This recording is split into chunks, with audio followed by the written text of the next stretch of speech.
Hey guys, good afternoon. It is Mama LarJ here. I'm nervous. I'm just going to go ahead and talk. So today is December 28, 2015. It is 3 years after I had my first miscarriage, and I figured that I needed to give myself some closure because I have never actually spoken about the miscarriage in full, ever. Back in March 2014, and I've mentioned this before many times, I went to a women's conference in Boston with a couple of my Bible study friends, and it changed my whole life because I went to the altar and well, there was a sermon and all that stuff, and then there was an altar call, and I can't even remember the details. All I know is that the pain of the miscarriage was removed from me. Like, I was finally able to get over it because in that event, God had revealed to me that he wanted me to try to have a baby again. And at that point, I was like, I'm never going to try to get pregnant again. I can't go through another miscarriage. So I wept, I bawled, I surrendered everything. And it was a really good experience for me. And from then on, I was able to say I had a miscarriage without tearing up and without feeling sad about it. But then last week, I was sitting in bed thinking about, this time of year from December 18th to December 28th is usually the time that I think about the miscarriage, because that's when I was pregnant in 2012. And I was crying at like 5 o'clock in the morning, and I was thinking to myself, why am I crying? I thought that the sadness was removed from me. And I don't think it was removed from me because I've never spoken about it in full. So that's what I want to do today. Today will be the first and last day that I talk about what happened to me with this miscarriage, the whole story. So listen, if you're not into hearing sob stories, this is not the video for you. If you don't want to feel sad, if you don't want to hear about sadness, just back out of this video, okay? So here goes. I don't know how long this is gonna take, so I'm sorry in advance. Alright, so on December 18, I had been a week late. My period was a no-show, and that had never happened to me before. And pregnancy wasn't even on my mind. I just figured there was something wrong with me. But I decided to go take a pregnancy test anyway, just so I could rule that out. I took the pregnancy test, and to my surprise, it showed up positive. And I was just so confused, so scared. I was terrified. At this point, I had said I did not want to get pregnant until I was 30. I was 21. And the first thing I did was whip out my DSLR, my big old fat camera. I whipped it out, and I was like, oh my gosh, I just took a pregnancy test and I'm so scared. And I even cried in the video. And then after I did that video, because this is what I do, recording myself is therapeutic for me. So after I got out all of my fears and everything, then I was like, oh my gosh, I'm pregnant. I'm 21 years old. I got married when I was 20, and I'm gonna have a baby at 22. This is perfect. So I was really excited. I ended up telling my mother and my sister, and it was great. Like, I was so happy. But I don't think I had told Rudy's parents yet. But I think I ended up telling them a few days later or something like that.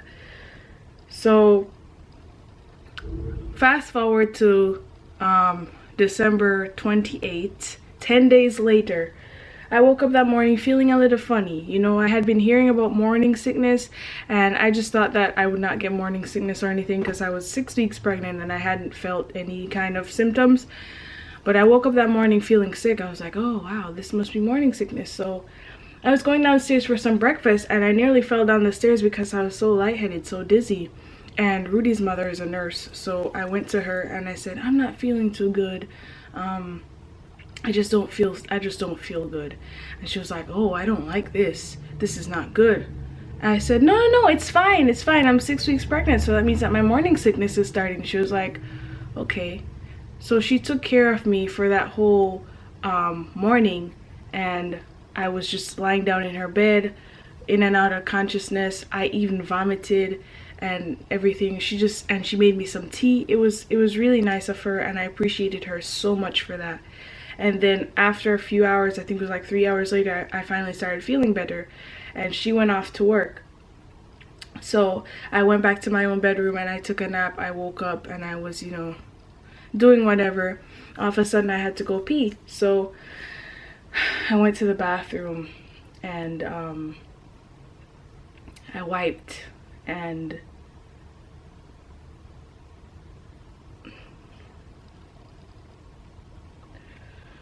whew,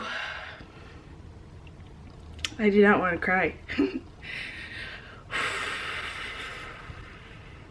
I wiped and there was so much blood. Miscarriage hadn't even come to my mind at that point. I wasn't thinking about miscarriage or the possibility, but as soon as I wiped and I saw the blood, I knew it was over. I knew immediately that the pregnancy was over. All the hopes of having a baby were just gone. I cried so hard on the toilet, I didn't even get up. I even wiped again just to see if, you know, it was just a one-time thing, and nope, there was more blood. So I called Rudy and I told him calmly what happened. I said I wiped and there was blood, and he said that I should go to the hospital. And I said I can't go because there's no one here. His father wasn't home yet, so I had to wait for him to come. Rudy's father was still at work, and Rudy called him and said, Larianne needs to go to the hospital. So Rudy's father rushed home, and then we went to the hospital. I went to the emergency room, and the wait was interminable. And I did a urine test, I did every test possible, and then I think Carl and Rudy met up with me. I can't remember exactly, but when they met up with me, but I know that they met up with me, and Rudy's father went back home, and I was in the hospital room, and they were doing an ultrasound. At that point, I hadn't even had an ultrasound yet. I was scheduled to go for an ultrasound in January, because I was still really very early in the pregnancy. So I went to I did the ultrasound, and I was so hopeful that maybe, you know, maybe there was still a possibility that I was still pregnant. But the doctor who did the ultrasound was so heartless. She was the most heartless doctor that I have ever come across in my whole life. I did the ultrasound and my uterus was completely empty, not a single speck. And the doctor was actually kind of amazed. She was like, wow, there's nothing in there. And she was like, yeah, you had a miscarriage. I started to cry. Naturally, I cried because I just had a miscarriage. My first one at that.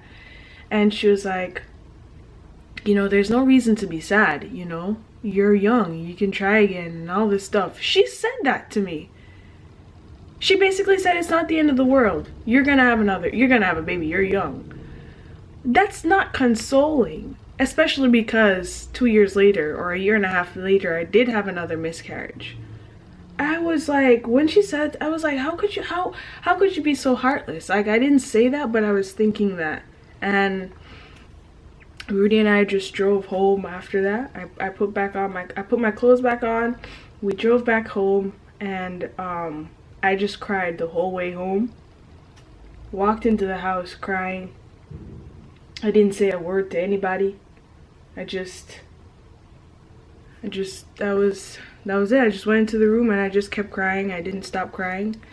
The next day, I don't even remember what happened after that. I just know I wasn't on any social media or anything. I just stayed away from social life. I barely spoke to anyone. But the thing that gets me every time is the fact that I went to watch night service a few days later on the 31st, and I pretended that nothing happened. No one at church ever knew I was pregnant. But I just acted like nothing happened. And I think that's the mistake I made. I put the whole thing aside. I put it far back in my brain and pretended it didn't happen. I didn't give myself a chance to grieve properly. It was just that whenever I heard someone was pregnant, I was jealous and bitter and upset, and I'd cry. If I saw a baby, I'd feel sad and I'd cry. If I watched a movie where someone had a baby, or if I watched a movie where someone was pregnant and then had a miscarriage, I'd cry. I could basically not, I couldn't watch TV, I couldn't see anybody pregnant, and I couldn't see children, which is like everything in life. You see children all the time. So I was very, very, very depressed. I wasn't, this is gonna be a little bit TMI, but I wasn't able to be intimate properly with my husband because every time we tried to do it, I would think about the fact that sex is how babies are made, and therefore if you have sex, then, you know, you're trying to have another baby. Like, it was a rough time for me. Very, very rough. It was rough on my marriage, and it was just awful. It was really bad. And I wouldn't wish that on my worst enemy. You know, the only thing that's helping me right now, or the only reason I got over it, was like what I told you in the beginning of that, the thing that happened in March 2014 when I went to the altar. It was then that I was finally able to be my old self, but I'm still not me. That miscarriage changed me forever. When I watch old videos of myself, it's like I'm watching another person. I'm not the same person that I used to be because that miscarriage changed me so much. It changed me for the worse, and it changed me for the better, because I now have an outlook on life. I actually like children now. Before I got pregnant, I did not like children at all. Don't bring them anywhere near me. But what I learned from that pregnancy is that I need to be more loving towards children. I needed to just be more accepting of the fact that pregnancy can happen anytime. Definitely learned my lesson with that one, huh? But I don't really know what else to say, but I feel kind of silly doing this, honestly, because it's weird. It's really weird. And then to publish this, right? You know, somehow I feel better about it. It's strange. This is a really long video. If you're still watching this, thank you. But I think that's all I have to say. I got my tears out. I feel like I can move on. Hopefully next year, this time, I'll be actually rejoicing about the fact that, you know, even though I had 2 miscarriages, I had a baby. I had my rainbow baby. So that's it, guys. Thanks for watching. And just thank you.